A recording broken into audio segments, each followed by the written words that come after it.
De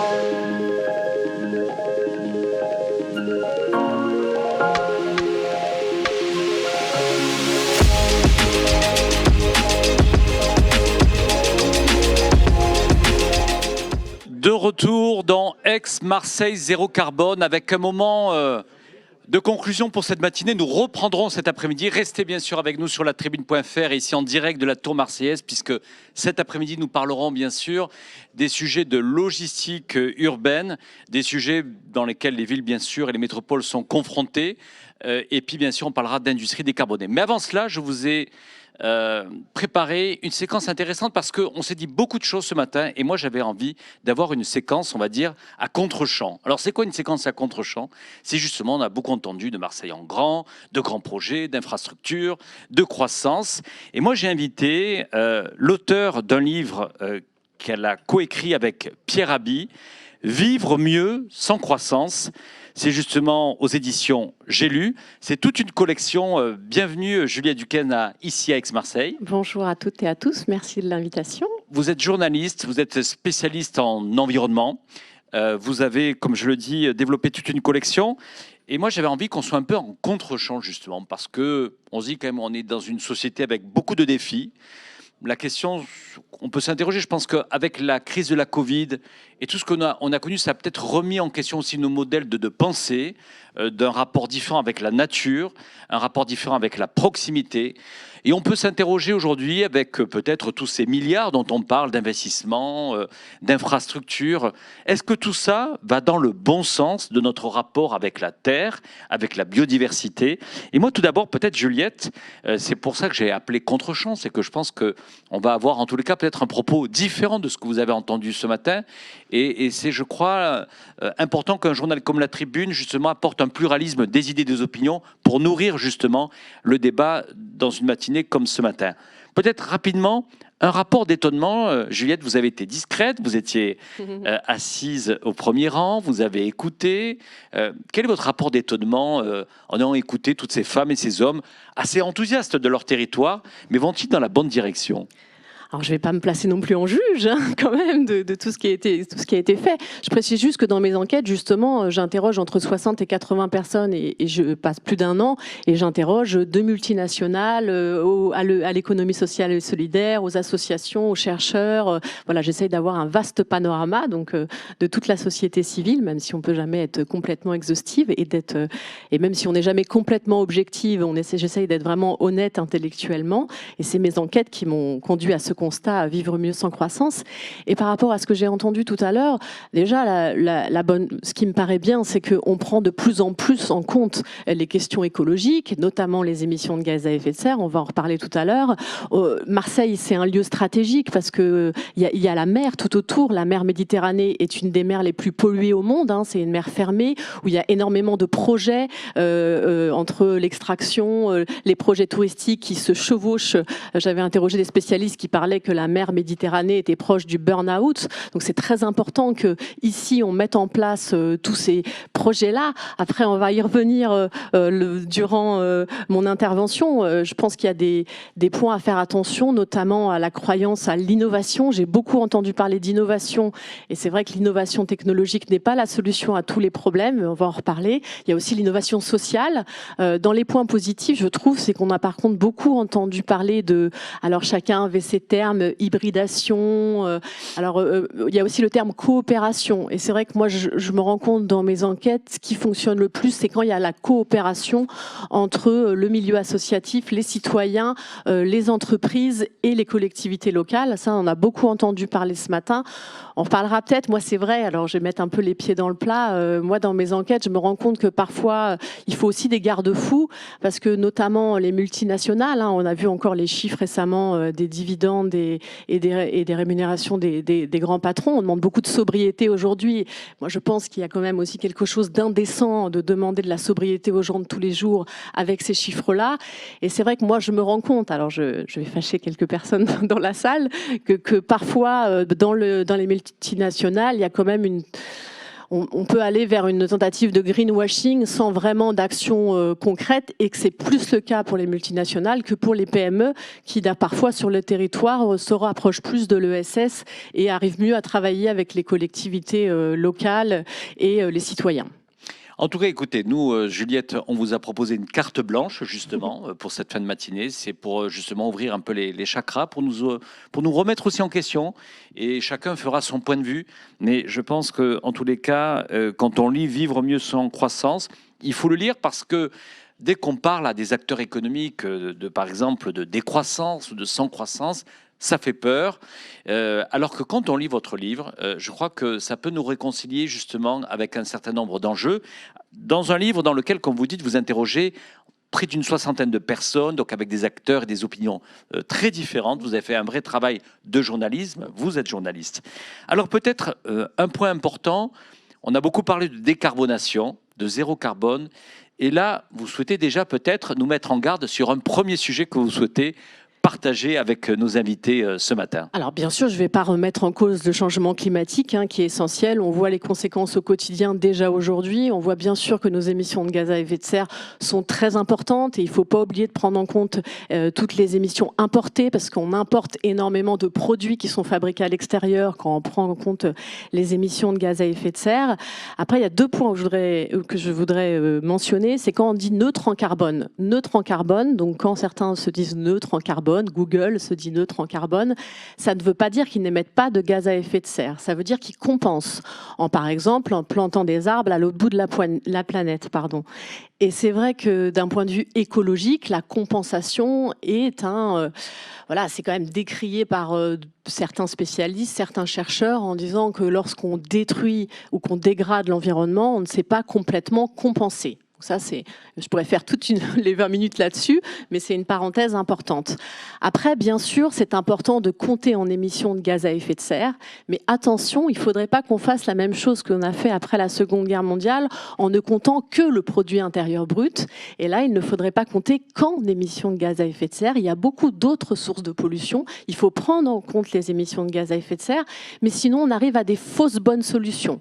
C'est-à-dire, alors, quand je vais faire cette parenthèse-là, ça ne veut pas dire l'un ou l'autre, ça veut dire l'un et l'autre. Ça veut dire il faut passer aux énergies renouvelables et en même temps, il faut faire de la sobriété. Et après, on verra sur le mot décroissance, parce qu'on sait tout simplement qu'il n'y aura pas assez de métaux. Les énergies renouvelables consomment énormément de métaux. On sait que le pic d'extraction du cuivre sera atteint en 2060, que l'indium, qui est aussi utilisé beaucoup dans le numérique, on en reparlera tout à l'heure, il y aura des risques d'approvisionnement dans les années 2030-2035. On ne connaît pas, alors j'ai interrogé beaucoup de chercheurs sur ce sujet, on ne connaît pas exactement tout notre sous-sol, de combien il y a encore de métaux, il y a aussi les terres rares, mais on ne sait pas exactement la quantité, mais on sait qu'il va falloir de plus en plus d'énergie pour aller chercher ces métaux. Et là, on est en augmentation énorme de consommation de métaux. On sait que d'ici 2050, si on reste dans la même lignée, on aura consommé autant de métaux que depuis le début de l'humanité. Donc, c'est des chiffres considérables. Et on sait qu'on recycle très mal, notamment tous les métaux qui sont utilisés dans le numérique, tous les matériaux qui sont utilisés dans le numérique, parce que ça coûte très cher, parce que c'est des petits, c'est miniaturisé, et en plus, ce sont des alliages. Donc, il y a toute cette question-là à se poser qui est vraiment essentielle. Donc ça veut dire oui les énergies renouvelables, mais si on consomme la même quantité d'énergie, ça ne sera pas possible. Il y a par exemple l'association Negawatt qui est très intéressante, qui montre qu'il faut baisser notre consommation d'énergie finale, donc la nôtre, de l'ordre de 30% d'ici 2050. Donc c'est pas du tout négligeable. Et juste une parenthèse, je vois le temps passe très vite, j'ai encore plein de choses à dire, mais sur le côté aussi voiture électrique, on sait que le public des fois peut avoir des réticences parce qu'il se dit ça coûte cher d'acheter une voiture électrique. La voiture électrique, pourquoi pas, mais ce n'est pas la solution non plus à tous nos problèmes. Donc là, j'avais beaucoup enquêté sur ce sujet et il y a une étude de l'ADEME, donc de l'Agence de la transition écologique qui est sortie récemment, qui montre que dans certains endroits, pourquoi pas utiliser des voitures électriques. Mais ça va être intéressant si la voiture électrique elle est petite, avec une petite autonomie, une voiture légère pour pas utiliser trop de métaux justement dans les batteries, notamment le lithium et le cobalt qui est beaucoup utilisé pour les batteries dans les voitures électriques. Donc les grosses voitures électriques, même écologiquement, ça peut ne pas être intéressant. Il faut savoir que les voitures électriques, c'est la phase de fabrication qui est très polluante, contrairement aux voitures essence ou diesel où c'est quand on l'utilise dans la ville. Donc les voitures électriques peuvent être intéressantes en ville, parce elles vont moins émettre de CO2 à le moment où on les utilise que les voitures diesel et essence, mais ce ne sera pas la solution à tous nos problèmes. Et on a quand même du mal à accepter une sorte de finitude. Peut-être ça vient avec une difficulté d'accepter notre propre finitude, mais quoi qu'il arrive, il n'y aura pas de solution miracle. Moi, c'est mes enquêtes qui m'ont conduit à voir cela. Juliette Duquesne, on a parlé beaucoup de sobriété énergétique ce matin, mais ce que vous voyez, vous, c'est une accélération justement de la numérisation. Et on l'a vu tout à l'heure, le président de la Chambre de commerce, à la fois il est fier parce que l'écosystème ici de la tech est un écosystème très dynamique avec French Tech, mais en même temps vous avez peur de l'effet rebond parce qu'on parle toujours de croissance verte.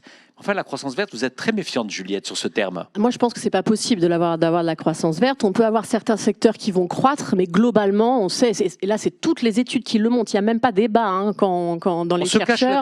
On se cache la vérité. Il va falloir moins consommer. On consomme beaucoup trop. Donc après, il y a des secteurs qui vont croître, bien sûr, dans les énergies renouvelables, dans certains emplois.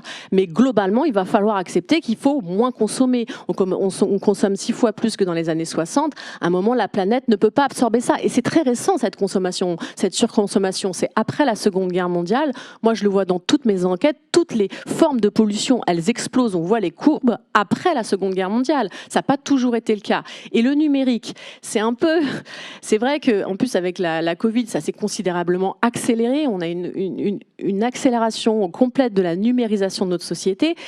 Le numérique, c'est 4% des émissions de gaz à effet de serre. Si le numérique était un pays, c'est 2 à 3 fois l'empreinte de la France. Et le numérique, ce qui pollue le plus dans le numérique, ce sont les équipements. 70% de la pollution du numérique, que ce soit la consommation des métaux, la consommation de l'eau ou les émissions de gaz à effet de serre, ce sont nos équipements. Donc c'est une pollution qui est importée, qui vient de l'extérieur, mais qui est considérable. Donc méfiance, quand on met des capteurs partout dans une usine et qu'on dit cette usine elle est efficiente en énergie, si on ne prend pas en compte la fabrication des capteurs, ce que j'entends tout le temps en ce moment, même dans les reportages, et ça a tendance à m'agacer, ça n'a absolument aucun sens écologique. Parce que si on ne prend pas en compte la fabrication des capteurs qui permettent à cette entreprise d'être efficiente en énergie, ça n'a pas de sens. Donc attention aussi quand on parle d'intelligence artificielle, parce que du coup mon dernière enquête est sur ce sujet-là, l'intelligence artificielle demande aussi énormément de capteurs, aussi pour entraîner un algorithme d'intelligence artificielle, c'est l'équivalent en émissions de gaz à effet de serre d'un vol Paris-Hong Kong, donc c'est une pollution qui n'est pas du tout négligeable. Alors ça ne veut pas dire pas du tout de numérique, mais là on est dans une accélération complète de la numérisation de nos vies, au-delà de l'aspect humain. J'ai pas mal de conférences sur ce point-là, je ne suis pas sûre que d'un point de vue sociétal, tout le monde soit ravi de cette fuite en avant, moi que j'appelle, et d'autres personnes avant moi, cette fuite en avant technologique, et je pense que ça pose beaucoup de questions, et il n'y a pas assez de débats sociétaux sur ce sujet-là. Il y a aussi toute la pollution qu'elle génère, et dans le numérique, comme vous disiez tout à l'heure, Jean-Christophe, il y a le fameux effet rebond. Je ne sais pas si vous connaissez. Tout à l'heure, par exemple, on a parlé d'un data center autour de Marseille qui était beaucoup plus efficient en énergie. C'est une entreprise d'ailleurs très connue que j'avais visité leur data center en région parisienne. Et c'est vrai que les data centers ont fait des efforts. Les meilleurs data centers perdent seulement 10% de leur énergie dans la climatisation. En France, en moyenne, elles perdent quand même 80% de leur énergie dans la climatisation. Donc, je reprécise juste ça, le stockage des données, ce n'est pas la première source de pollution dans le numérique. Ce sont nos équipements, nous en avons trop et on les change trop souvent, et les objets connectés, etc. Après, on stocke de plus en plus de données dans les data centers, donc c'est aussi une source de pollution importante. Le problème de l'effet rebond dans le numérique, c'est que par exemple, on va avoir des data centers qui sont plus efficients, mais on va tellement augmenter le trafic que ça va complètement s'annuler. C'est pas parce qu'on fait une recherche plus rapidement sur Internet qu'on va moins en faire. Au contraire, on va en faire plus. Par exemple, il y a eu beaucoup de débats sur la 5G. la 5G, ça augmente l'efficacité énergétique, ça la multiplie par 10. Mais le trafic prévu va augmenter de 100 à 1000 fois. Et là, je pense qu'il y a des vraies questions à se poser et des vraies ambivalences aujourd'hui. On a fait une loi, on est un des premiers pays au monde à avoir fait une loi sur la sobriété numérique qui a été votée l'année dernière, donc c'est plutôt chouette, elle n'est pas parfaite, mais il y a des choses intéressantes. En même temps, on parle de sobriété énergétique, on n'arrête pas d'en parler, et en même temps, on va demander aux gens de ne pas allumer leur lumière, et en même temps, on va mettre de la numérisation partout, qui est parfois totalement inutile, c'est pour regarder des vidéos complètement stupides de publicité ciblées sur nos téléphones. Donc, à un moment, je pense qu'aujourd'hui, on ne peut pas demander, c'est la même chose que sur les marchés financiers. On ne peut pas demander aux gens d'avoir de la sobriété et de faire des efforts au quotidien avec ça peut paraître caricatural, mais c'est pour moi la réalité qui l'est, avec des dividendes de cette somme-là et des rémunérations de patrons de cette somme-là. On a vu que c'était encore un record, c'est sorti, je crois, hier pour 2021. Et demander aux personnes aussi de moins allumer leur lumière ou moins d'allumer le chauffage, mais par contre de continuer à regarder des vidéos sur des équipements dernier cri où on va leur demander de consommer plus avec de la publicité ciblée. À un moment, je pense que si on met pas de cohérence, on pourra pas, les personnes ne vont pas, ça va créer même des dissensions de plus en plus fortes et même faire monter l'extrême droite, il me semble. Alors justement, dans Vivre mieux sans croissance, il y a quand même un long paragraphe sur les enjeux de concertation avec la population. Pour vous, c'est un élément central. Oui, c'est central de pouvoir associer les citoyens et ça va aussi un peu avec la taille de la ville parce qu'on se rend compte, il y a des études qui ont montré que pour mettre plus de démocratie directe, pour embarquer plus les citoyens, il faut réduire plutôt la ville que l'augmenter et que la démocratie directe, alors c'est un peu l'idéal. Hein. Et là-dessus justement, parce qu'on a écouté ce matin tous ces grands projets du Marseille en grand et quand on regarde, il a fallu, à un moment donné, ça a été Emmanuel Macron, ça aurait pu être notre président de la République. C'est-à-dire qu'à un moment donné, c'est le pouvoir, on va dire, vertical. C'est notre modèle aussi républicain, on va dire, plutôt avec un modèle jacobin, où le président, il vient, il choisit Marseille, il dit on va mettre tant de milliards. Est-ce qu'en même temps, justement, c'est pas difficile d'être à la fois dans cette nécessité, bien sûr, d'être beaucoup plus dans la concertation, mais on voit bien que dans la concertation, ça fait des années que les Marseillais réclamaient plus de moyens et que quelquefois il y a des blocages entre les collectivités locales. Et à un moment donné, il faut une sorte de parole de l'État pour imposer, trancher des projets. Donc difficile de trouver le bon chemin. C'est très difficile de trouver cet équilibre, notamment dans notre pays très centralisé. C'est d'ailleurs mon enquête actuelle, celle-ci. Et c'est très compliqué. Je pense qu'il faut faire attention à deux grands principes, moi, qui, à chaque fois dans nos sociétés, peu importe les sujets, on va vers la fuite en avant technologique et vers plus de financiarisation, alors qu'à mon avis, c'est deux problèmes essentiels. Il faut revenir à l'autre. Et après, c'est sûr, c'est un idéal. On part de la situation dans laquelle on est. On a des énormes métropoles aujourd'hui. Certains disent c'est bien parce qu'on va moins se déplacer, on va mettre de la densité. Certaines études prouvent que c'est pas si simple que ça si on ne prend pas en compte que les émissions de gaz à effet de serre, et qu'au contraire, alors je fais une parenthèse, ça fait beaucoup de sujets dans mon intervention, mais moi je me rends compte vraiment, et en plus ça touche le quotidien des gens, que l'agriculture et l'alimentation, c'est vraiment un sujet central. Si on change notre modèle agricole et la façon de nous nourrir, on change tout le système en évitant tout greenwashing, et je parle de ça parce que ça veut dire qu'il faut sortir des villes. Pour avoir de l'autonomie alimentaire et pour changer de modèle agricole, ça veut dire qu'il faut, si on voulait passer en France dans un système totalement agroécologique, ça veut dire si on change notre modèle d'agriculture industrielle vers de l'agroécologie, on peut nourrir l'Europe avec ça si on mange moins de viande et si on mange local.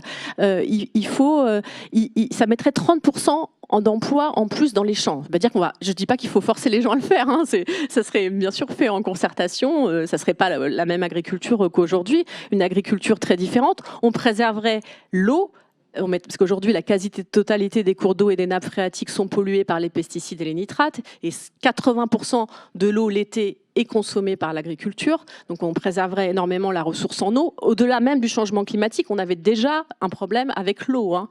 C'est un sujet central. Ça préservait aussi la biodiversité. Le principal cause de la baisse de la biodiversité, ce n'est pas le changement climatique, hein. Ça a un impact, mais c'est l'agriculture, notamment l'agriculture industrielle, avec l'impact des pesticides sur toute la biodiversité, mais aussi la déforestation à l'autre bout de notre planète pour faire de la culture du de palme, donne du soja OGM, qu'on donne à nos élevages industriels. Je vais très vite, mais parce que l'agriculture et l'alimentation, c'est central. Et si on change de modèle agricole, on diminue forcément la taille des villes. Et on change notre système de façon beaucoup plus globale et on n'implique plus que le citoyen parce qu'on peut faire plus de démocratie directe à l'échelle d'un territoire. Et certains chercheurs ont montré qu'il faudrait à l'échelle d'un territoire des villes pas plus grandes de entre 30 000 et 50 000 habitants. Donc on est très loin de ça. Hein. Je ne dis pas qu'on va passer de là à ça. On va prendre le temps d'en parler. Mais juste un mot, peut-être vous avez dit il y a quelques points positifs ici dans ce territoire en termes quand même d'alimentation. Parlons aussi des points positifs et des signaux positifs que vous souhaitez partager justement. Oui, il y a 40% des surfaces agricoles dans la Bouches-du-Rhône qui sont cultivées en agriculture biologique. Hein. Vous êtes dans les champions de France, donc c'est vraiment chouette parce que aussi les fruits et légumes, c'est plus simple que les céréales. Alors l'étape d'après, ce qu'il faudrait mettre au niveau... En France, on n'est qu'à 10% des terres, hein, donc on est très loin. Hein. Il y a la Drôme aussi qui est un petit peu en dessous de vous, mais qui est aussi un territoire intéressant sur ce sujet. Et ce qui est intéressant, c'est qu'il faut aussi...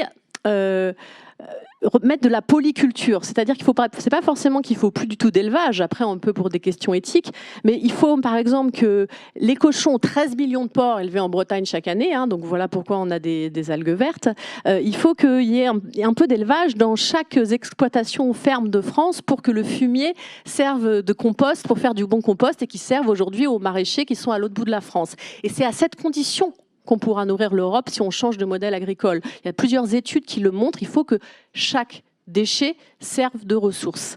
Et ça, c'est un point essentiel. Et c'est vrai que sur votre territoire, vous avez pris de l'avance sur l'agriculture biologique. Et tant mieux, parce que c'est aussi une agriculture qui consomme beaucoup moins d'eau. Alors là, on parle aussi de la question des céréales, donc qui est moins cultivée ici. Donc ça concerne moins ce territoire. Mais on voit que l'eau, par exemple, d'ailleurs, je fais juste cette parenthèse, on voit que l'eau divise beaucoup en ce moment. On voit la question des bassines, des retenues d'eau dans les Deux-Sèvres. Moi, j'ai beaucoup de conférences en ce moment sur l'eau. Il y a même des territoires qui n'osent pas dire qu'ils vont faire une conférence sur l'eau, de peur que les agriculteurs viennent. Et moi, c'est pas les agriculteurs que je mets en place, que je condamne. C'est un système qui a été mis en place après la Seconde Guerre mondiale. Et aujourd'hui, au contraire, on les aide encore par la politique agricole commune à aller vers ce modèle-là. Mais ce que je veux dire, c'est que l'eau, elle peut aussi rassembler un territoire. Elle peut, si je l'ai vu dans la Drôme, par exemple, à côté de Die, où il y a une rivière. Il y a 20 ans, ils se sont mis tous autour de la table pour préserver cette rivière et la dépolluer. Aujourd'hui, ça fait que ce territoire, il y a énormément d'innovations sociales et que les collectivités locales, justement, les entreprises, les associations, les citoyens ont pris l'habitude de travailler ensemble depuis plus de 20 ans. Il n'y a plus de méfiance et la concertation et la coopération, par rapport à tout ce dont on a parlé aujourd'hui, est plus facile. Donc on voit que c'est possible. Après, c'est vrai, je répète ce point-là aujourd'hui, et j'ai rencontré quelques acteurs locaux parce que j'ai eu la chance de pouvoir venir quelques jours avant, et ils me disaient attention, notamment avec certaines entreprises, parce que c'est parce que c'est le système qui est très compétitif et qui encourage ça, d'avoir cette tentation de greenwashing qui est très forte aujourd'hui, où s'il n'y a pas de contraintes, vu dans le modèle compétitif dans lequel se trouvent les entreprises, je ne les accuse pas, hein, elles sont dans peut-être parfois, mais là en tout cas c'est aussi parce que sont dans un modèle très compétitif, il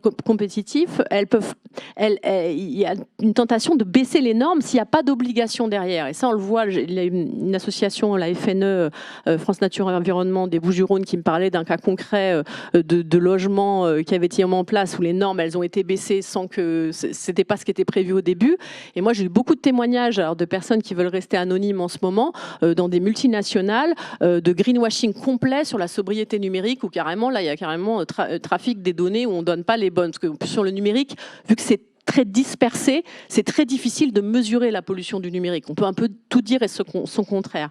Donc c'est vrai qu'il faut faire des fois attention avec les chartes éthiques et la bonne volonté, notamment dans le secteur très concurrentiel dans lequel nous sommes aujourd'hui. Juliette, un sujet moi qui m'a passionné, parce que je me dis, ici on est quand même dans la métropole de France la plus vaste. On l'a dit tout à l'heure en chiffres, 2 fois le Grand Paris, 4 fois le Grand Londres, 6 fois le Grand Lyon. Donc cette métropole, elle est vaste. Et vous dites aujourd'hui, un des chemins possibles, c'est vraiment d'avoir des villes beaucoup plus petites, mais comment on peut mettre ça en œuvre? Alors même si Marseille, ici, s'est construit souvent avec des noyaux villageois, mais comment on peut imaginer justement aujourd'hui la réduction des villes alors qu'on est dans des croissances démographiques, on est dans des villes voilà, qui se développent? Comment on peut changer de modèle? Oui, ça se fera progressivement. Je ne pense pas qu'on va passer de l'un à l'autre, mais c'est vrai que d'envisager, d'organiser les territoires différemment, plus basé sur l'autonomie des citoyens. Moi, je pense qu'on ne peut pas mettre plus de contraintes aujourd'hui, plus d'autonomie et de liberté du citoyen plutôt que l'inverse. Et des fois, là, aujourd'hui, on part plus vers l'autre voie par rapport à l'écologie. Donc, je pense qu'on peut y arriver. Et par exemple, alors ça, ce sont des exemples. Tout le monde ne peut pas vivre de cette façon, mais j'ai par exemple rencontré beaucoup de lieux. Alors tout à l'heure, Gabriel parlait de tiers-lieux, mais on parle aussi des fois d'habitat partagé ou d'oasis. Alors c'est pas les communautés de 68, hein, c'est des lieux un peu plus élaborés où chacun a son chez-soi, mais on a construit les logements ensemble, donc et ça coûte moins cher. Énergétiquement, on n'a plus besoin du tout de chauffer. Il y a une gestion de l'eau. Alors c'est souvent dans les territoires plus ruraux, hein, quand même, mais ça voudrait dire organiser progressivement, pas forcément. Parce qu'à chaque fois, on me rétorque, je fais juste cette parenthèse, on me rétorque, oui, mais bon, les gens vont de plus en plus habiter dans les villes. Mais c'est parce qu'on encourage cela. On peut aussi partir et encourager autre chose. On n'est pas obligé d'encourager toujours cela. Et donc, dans ces fameux habitats partagés, où on partage parfois même l'abonnement de la box, la voiture, pas forcément, mais ça dépend. Il y a même des systèmes, des fois, de redistribution avec des aides à l'échelle de ces logements ou de ces habitats partagés, de ces oasis. On sait que l'empreinte carbone est divisée par 2 par rapport à tous les autres habitants. Donc, il y a des solutions qui peuvent être mises en place pour encourager aujourd'hui plutôt ces endroits-là, on les bloque plutôt parce que c'est pas de la propriété collective, c'est difficile de les mettre en place. Donc moi je dis pas tout le monde ne va pas habiter dans ces habitats partagés, c'est juste de dire que c'est possible de faire autrement. Et juste je reviens sur la question des villes, parce que on se rend compte que notre modèle de surconsommation, il s'est mis en place notamment après la Seconde Guerre mondiale, où il y a une accélération. Ça avait commencé avant, mais ça s'est accéléré après la Seconde Guerre mondiale. Au moment où on a mis en place l'agriculture industrielle, où on a vidé les champs des paysans, ils sont venus dans les villes chez nous et dans les bidonvilles. Et on a totalement désorganisé les paysanneries dans les pays du Sud. C'est plus grave parce que c'est dans des bidonvilles que souvent les personnes vont. Et c'est à ce moment-là où on met en place notre système de surconsommation. Et c'est intéressant de voir ça parce que si on change de modèle agricole, on change aussi cela. Alors ça ne veut pas dire de revenir en arrière. L'agroécologie, c'est pas revenir à l'agriculture traditionnelle, c'est de l'agriculture associée, c'est même assez technique, hein. Mais ça veut dire qu'on aura certainement un mode de vie pas forcément plus sobre, avec moins de biens, mais peut-être plus convivial, moins mobile. Et je pense que c'est plutôt... Moi, il me semble que si on revient plus sur le quotidien des gens, sur l'alimentation, sur les déplacements, sur ce qui les concerne, et qu'on les implique dans ces sujets-là, et alors il faut avoir du temps, comme disait tout à l'heure Carmen, pour organiser tout cela et se sentir ancré dans son territoire, c'est quand même, ça sera plus facile. Les métropoles telles qu'elles sont aujourd'hui, il me semble qu'elles sont aussi le symbole de notre modèle hors sol. 60% des émissions de gaz à effet de serre viennent de ces grandes villes qui représentent que 2% du territoire. Donc, bien sûr, on ne va pas passer de grosses métropoles telles qu'elles sont à des toutes petites villes, mais il y a des étapes et peut-être des récits vers où aller différentes. Juliette, on va terminer par le sujet de la croissance. Sans langue de bois, vous abordez ce sujet-là, qui est souvent un sujet tabou, qui clive de suite. Vous l'abordez peut-être avec un peu plus de pédagogie, de sérénité. Vous dites quand même, si on veut réussir ces objectifs de décarbonation, si on veut sauver notre planète, on n'a pas d'autre choix que quand même de raisonner avec un modèle différent. Et il faut aborder ce sujet de la croissance. Alors, vous avez utilisé le mot sans croissance, qui est déjà qui atténue un peu le mot décroissance. C'est peut-être un choix volontairement que vous avez fait exprès, mais comment, vous trouvez en tous les cas dans le livre, vous le dites, on est trop orienté sur le PIB. Le PIB, ça ne veut pas dire grand-chose aujourd'hui quand on voit les enjeux environnementaux et les défis climatiques que nous avons devant nous. Si on conduit notre humanité que par le PIB, ben, on ne va pas sauver la planète. Ça, c'est sûr. Et on ne va pas sauver l'humanité. Je ne suis pas la première à le dire, ça fait des décennies que de nombreux chercheurs le disent. Alors c'est vrai qu'on avait intitulé le livre « Vivre mieux sans croissance ». Il y a toute une partie dans l'enquête sur justement les mots qui sont très clivants dans ce sujet. Moi, le mot décroissance ne me pose pas de problème. Je pense même qu'aujourd'hui, on parle beaucoup de sobriété, il peut être utile pour éviter toute tentative de récupération. Alors, pour préciser ce que je veux dire, c'est que on parle beaucoup aujourd'hui de sobriété énergétique. On sait qu'il y a plusieurs études qui le montrent, et beaucoup de chercheurs le montrent, que si on baisse notre consommation d'énergie primaire de 10%, on baisse le PIB de 6%. L'énergie a plus d'impact dans le PIB que le capital. Donc, quand il y a eu des récessions aux États-Unis, à chaque fois, ces 50 dernières années, 10 fois sur 11, il me semble, le chiffre est dans le livre, il y a eu avant une augmentation du prix de l'énergie. Donc, on ne sait pas augmenter le PIB s'il y a une baisse, si on fait de la sobriété énergétique. Donc, ça veut dire qu'aujourd'hui, on voit bien qu'on essaye de courir après la croissance et on n'y arrive pas. Parce que soit on a une croissance très molle, soit on a un peu de récession. La décroissance, ce n'est pas la récession. Aujourd'hui, on subit la récession où on essaye, on a un petit peu de croissance.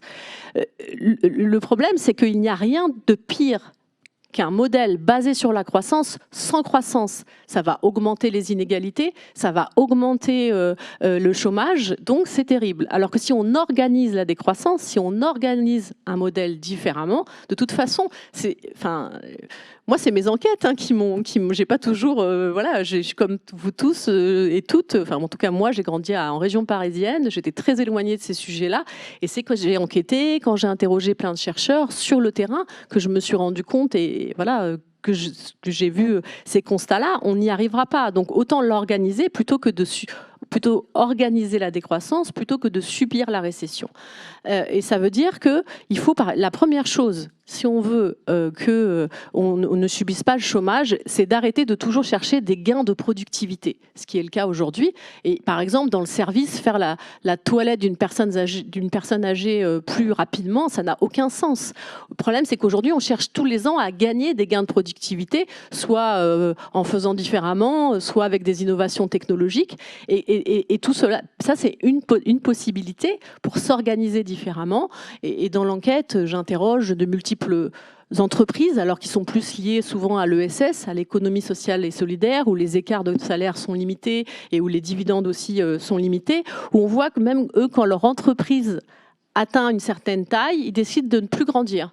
Et ils préfèrent aider, alors dans la coopération, une autre entreprise à se mettre en place. Là, c'est des coopératives, l'exemple que j'ai dans la Drôme. Et au bout d'un moment, c'est quand cette entreprise elle devient rentable, l'entreprise va payer le service qu'a rendu l'entreprise. Donc on arrive à un système de coopération. Il y a d'autres entreprises, par exemple, là c'est encore un exemple dans la Drôme, l'entreprise, au lieu de se spécialiser dans un domaine, elle cherche toutes les poches d'emploi sur le territoire et donc elle se spécialise sur un territoire plutôt que sur un domaine. Donc là, c'est le groupe Archer à Valence qui, lui, a relocalisé la fabrication de chaussures, qui a aussi fait du maraîchage, fait de l'aide aux personnes âgées et ils emploient plus de 1000 personnes. Alors, c'est sûr que les écarts de salaire sont très limités. Hein. Le patron m'explique qu'il gagne 3 500 € et à équivalence, dans une autre entreprise, il gagnerait beaucoup plus. Donc voilà, mais c'est possible. Est-ce que vous avez le sentiment, Juliette, parce qu'il y a une génération qui est l'héritage on va dire, du XXe siècle et de notre économie de marché, est-ce que vous êtes plus confiante justement sur cette jeunesse aujourd'hui qui peut être plus épouser justement ce nouveau modèle de société parce qu'elle naît avec ce défi climatique, avec ces enjeux environnementaux? Est-ce que ce sera plus facile justement à cette nouvelle génération de pouvoir changer de logiciel pour notre société? D'une certaine façon, je suis plus confiante dans le sens où on parle beaucoup plus d'écologie. Après, je vois quand même une grosse différence entre la parole et les chiffres, hein, qui sont quand même pas très très bons, même assez catastrophiques dans les enquêtes que je peux faire. Donc oui, moi je fais beaucoup de conférences avec les étudiants, etc. J'en suis ravie.